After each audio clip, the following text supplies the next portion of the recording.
Hey guys, so today we're going to talk about late night eating. You know, we've heard this plenty of times. You don't eat past 7, eating after a certain time causes weight gain, and so on and so on. So we're just going to jump right in. Now, there was a study done, and I'll put it in the notes, that way you can go read it on your own if you want to. I'm just going to give you like the cliff notes of what it said. So essentially what happened is they took 2 groups, both calorie restricted, and they had one group eat majority of their calories before 7 and the other group eat more of their calories after 7. So they didn't starve the second group, they just ate calories after 7. But both groups were in calorie deficits. After the 12 weeks? After the 12 weeks, both groups lost weight. There was no difference. Because why? They were both in a calorie deficit. Now, there are things to consider though, so stick with me, that's not all. So I do not suggest you starving all day and then eating your calories from 7 o'clock at night to 11 o'clock at night, although you can and still lose weight. There are other things to consider. There's so much nuance and gray to it, so that's what we are going to talk about on why it's not ideal. But also, it's important to know that no, it's not ideal to eat all of your calories after 5 o'clock before you go to bed, because you're going to be starving all day and that's going to affect your hunger at night. But it's also important to note that it's okay if you do have dinner, your normal regular dinner after 7, or if you have a snack at 8 o'clock before bed, as long as it fits in your calorie deficit window or your maintenance window, whatever you're doing, it doesn't matter. So that's important things to know. But let's get into the other things to consider on why this still isn't ideal. Although you can do it and still hit your goals, it's not ideal because of these reasons. Okay, so let's take them all into consideration. So in the study, they found, and this is pretty much common sense, but they found that the people who consume their calories earlier in the day, throughout the day, were less hungry at night. Of course, because they have calories, you know? And the people who saved their calories for later and ate after a certain time, their hunger it was harder to control their hunger because they were more hungry because they didn't eat that many calories during the day. So that's something that you're gonna wanna consider, because your hunger, if you save and this happens so much when people are in deficits, okay? They do 2 things. They save their calories for the day, but then they also save their calories in the week, like Monday, Tuesday, Wednesday, Thursday, crushing it, eating 1,200, 1,300 calories. I was in this camp, 1,200, 1,300 calories. And then on the weekend, it's go time. And although there are smart, strategic ways to do this, where I talk to clients all the time when they know they're gonna have, higher calorie weekends, I'm totally fine with you taking 100 calories a day, 200 calories from certain days, whatever you gotta do to add up, give you a little extra 500 calorie cushion later in the weekend. I'm totally fine with that. But what's not okay is that you are intentionally eating less and less, way past your threshold of, eating way too little just to save up those calories, because that always ends up backfiring. When you get to the point where you're so hungry because you're so deprived of calories, you're not controlling that, or you can't. It's very, very hard to control that. Let's just say that.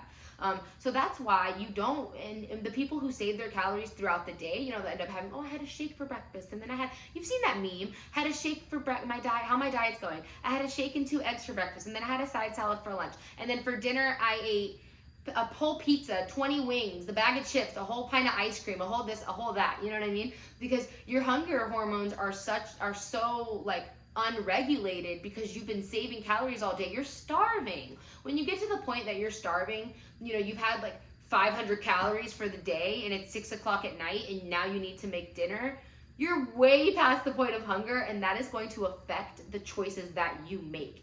And that is also going to affect your sense of fullness and satiety. It's gonna change that. So that's why it is not ideal to do that. Okay, that's one reason. There are other reasons. I wrote them down. So another reason would be, I already said it in the first one. So you're not gonna make the best choices later at night. Not only because you've been starving all day, but let's just say you haven't. Let's say you eat a balanced meal all day long. You have 300 calories, 400 calories at night that you could use as wiggle room. That's fine. Eat whatever you want to eat that fits in that window.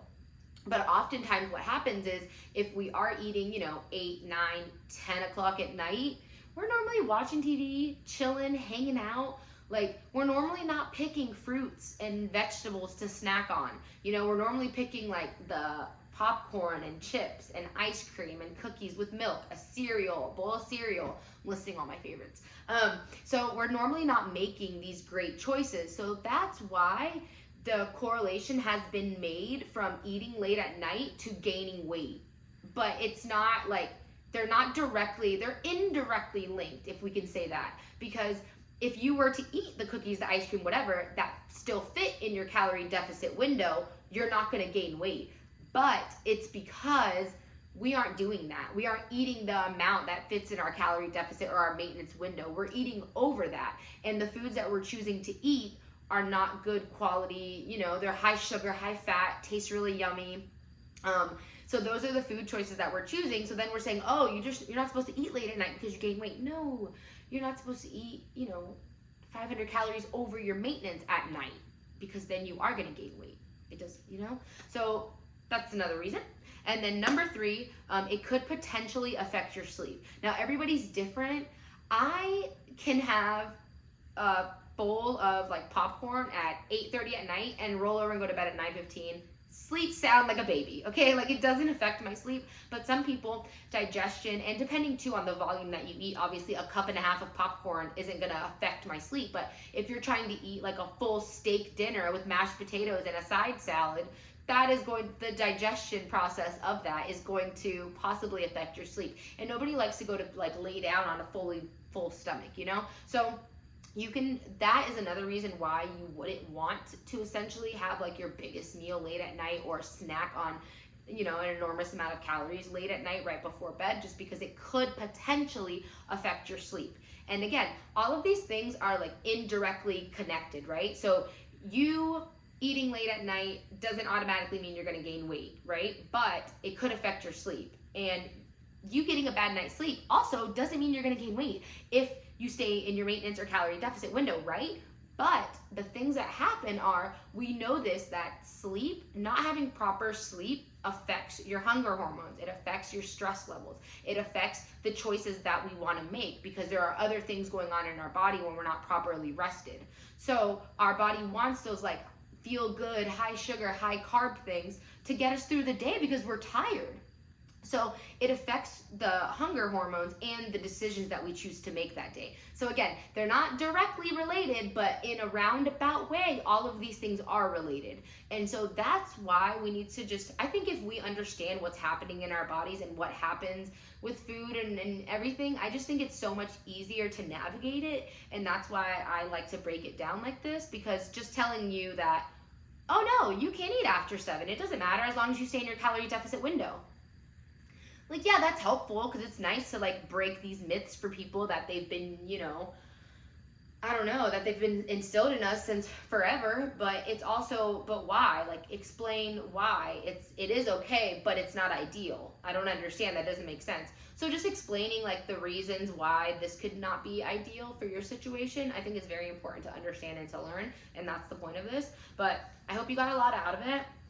If you have any questions, just comment and I'm happy to answer them. I just wanted to get to the basics of it. So correlation is not causation, right? Like, causation is not correlation, however you say it. So just because this happened after this doesn't mean that's why this happened, right? So just because you gained weight because you were eating and you ate after 7 doesn't mean that's why you gained weight, right? You gained weight because you were eating too many calories. And you gained weight because maybe you were super hungry late at night because you were saving calories earlier in the day. Or you had way too much food at night, so then you slept terribly, and then the next day your body was so dysregulated that you couldn't make good choices to stay on your plan. So you see how all of them are kind of connected, but they're not exactly like, because this happens and this automatically happens.